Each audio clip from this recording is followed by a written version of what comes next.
Koto Panjang adalah nama salah satu dusun yang ada di desa Pulau Gadang. Dengan nama ini juga yang diabadikan menjadi nama Waduk Pembangkit Listrik Tenaga Air PLTA Koto Panjang yang dibangun pada tahun 1992 dan selesai pada tahun 1997. Pembangunan Waduk PLTA Koto Panjang ini menjadi catatan sejarah yang membekas dalam setiap relung hati masyarakat. Desa Pulau Gadang merupakan salah satu desa yang terkena dampak pembangunan dari PLTA ini, sehingga termasuk desa yang dipindahkan di antara 15 desa lainnya.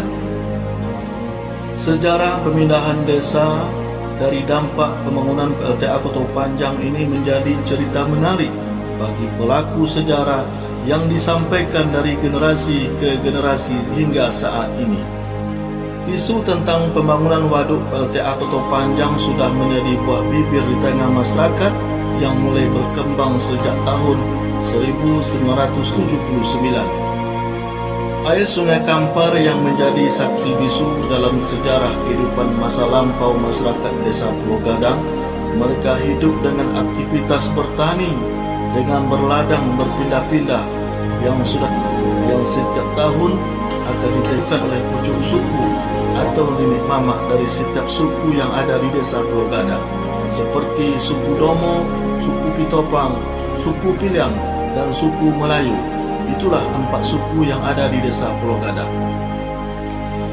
Di samping bertani berladang padi, masyarakat menjadikan kebun karet untuk mencari nafkah yang disebut dengan memotong kota, serta juga ketika air sungai dangkal dijadikan mencari batu serta mencari ikan. Air sungai sebagai sumber kehidupan untuk mandi, minum, dan kebutuhan lainnya, semua itu bersumber dari Sungai Kampar. Ketika salah seorang masyarakat desa Pulau Gadang berjumpa dengan rombongan yang melakukan survei lokasi pembangunan untuk waduk PLTA, ketika ditanyakan nama tempat aliran sungai yang akan dijadikan dam PLTA, maka bapak tersebut mengatakan daerah ini namanya Koto Panjang. Dari perbincangan itu diambil kesimpulan oleh rombongan tersebut dan menamai pembangunan waduk di masa yang akan datang dengan nama PLTA Koto Panjang.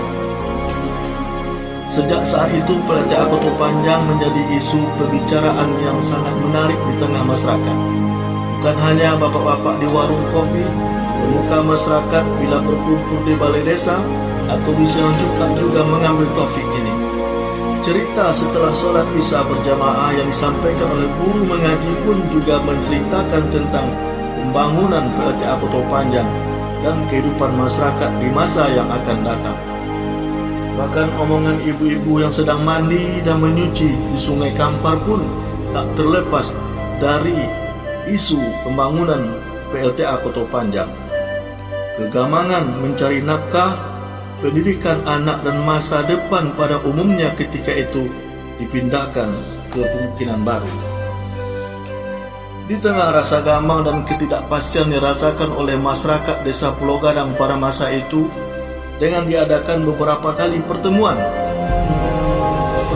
masyarakat dengan pimpinan yang ada di desa disebut dengan tali bapilin tigo tungku sajelangan, pihak pemerintahan, pihak adat, dan pihak agama.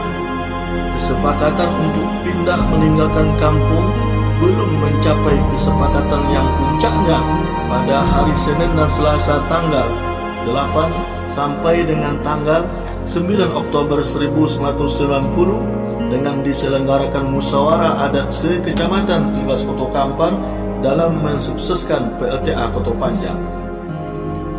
Namun pertemuan adat tersebut masih belum mencapai kesepakatan, di mana para utusan dari desa-desa yang ada di kecamatan 13 Koto Kampar menerima dipindahkan ke lokasi baru. Karena konflik dan permasalahan yang akan dihadapi, di antaranya lokasi pemindahan lokasi baru, sistem ganti rugi hak milik masyarakat, dan lain-lainnya. Sehingga desa Pulau Gadang pada Senin 30 Oktober 1991 dikunjungi oleh Bapak Ginanjar Kartasasmita sebagai Menteri Pertambangan dan Energi Republik Indonesia yang didampingi oleh Gubernur Riau Bapak Suryatno dan Bupati Kampar Bapak Saleh Yassin. Keadaan tentang ketidakpastian lahan pemindahan Palawija dan Jatirugi pun dijawab langsung oleh Bupati Kampar Saleh Yassin pada pertemuan musyawarah berikutnya yang dihadiri oleh para tokoh masyarakat Desa Pulau Gadang. Pada kesempatan ini, Bupati Kampar menyampaikan harapannya agar masyarakat Desa Pulau Gadang berbesar hati untuk mau dipindahkan ke lokasi transmigrasi desa baru demi menyukseskan pembangunan waduk PLTA Koto Panjang. Di antara pro dan kontra pemuka dan masyarakat Desa Pulau Gadang, tampillah seorang tokoh agama yang menyatakan kesanggupannya beserta seluruh keluarga untuk dipindahkan ke lokasi baru. Pernyataan beliau ini pun akhirnya mendapat tanggapan positif dari seluruh peserta rapat, di mana semua peserta rapat menyetujui untuk dipindahkan ke lokasi baru.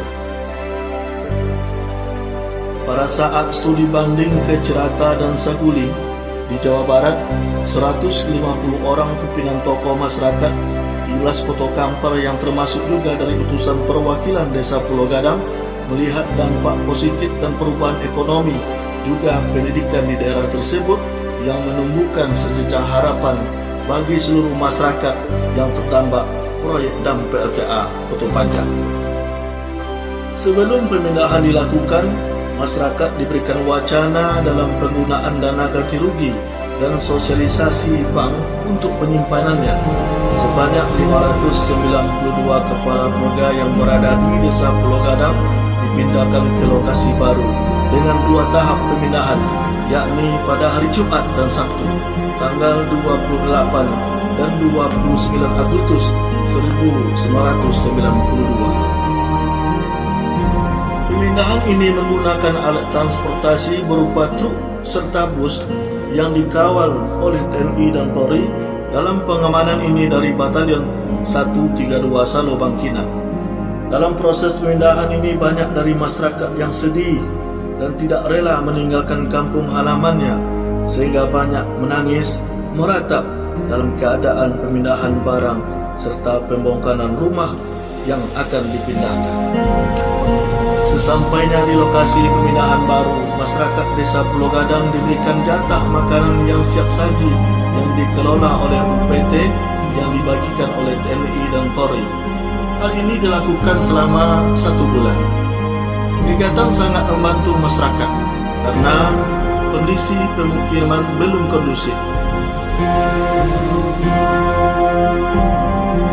Untuk mengolah lahan pekarangan, pemerintah juga memberikan seperangkat alat pertanian yang diberikan kepada masing-masing kepala keluarga.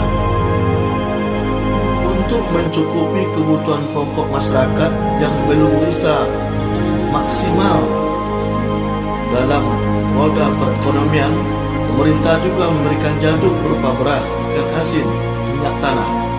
Kehidupan masyarakat yang baru menempati pemukiman baru juga diberikan alat penerangan dari sumber diesel, disebut dengan PLTD. Dengan persiapan seadanya, setelah 1 tahun menghuni lokasi baru diadakan peringatan HUT pemindahan Desa Pulau Gadang yang pertama yang bertempat di kantor UPTD Ranah Saisilam di Blok A. Hal ini dilaksanakan serangkaian dengan HUT RI ke-40 tahun. Desa Pulau Gadang saat ini setelah 33 tahun menempati desa baru dengan segala permasalahan ekonomi, pendidikan, adat istiadat dan sosial budaya mampu melewati hingga terlihat perubahan yang signifikan di berbagai bidang tersebut. Hal ini dapat dilihat dengan pencapaian dalam kemajuan di bidang pembangunan dan pemerintahan desa meraih beberapa penghargaan di kancah nasional. Di bidang pendidikan, berdirinya sekolah menengah pertama dan sekolah menengah atas di samping Madrasah Sanawiyah Sejahtera yang merupakan lembaga pendidikan warisan dari kampung lama. Desa Pulau Gadang juga mempunyai tekad slogan "Satu Rumah, Satu Sarjana" sebagai wujud daripada desa bermarwah dan terbilang.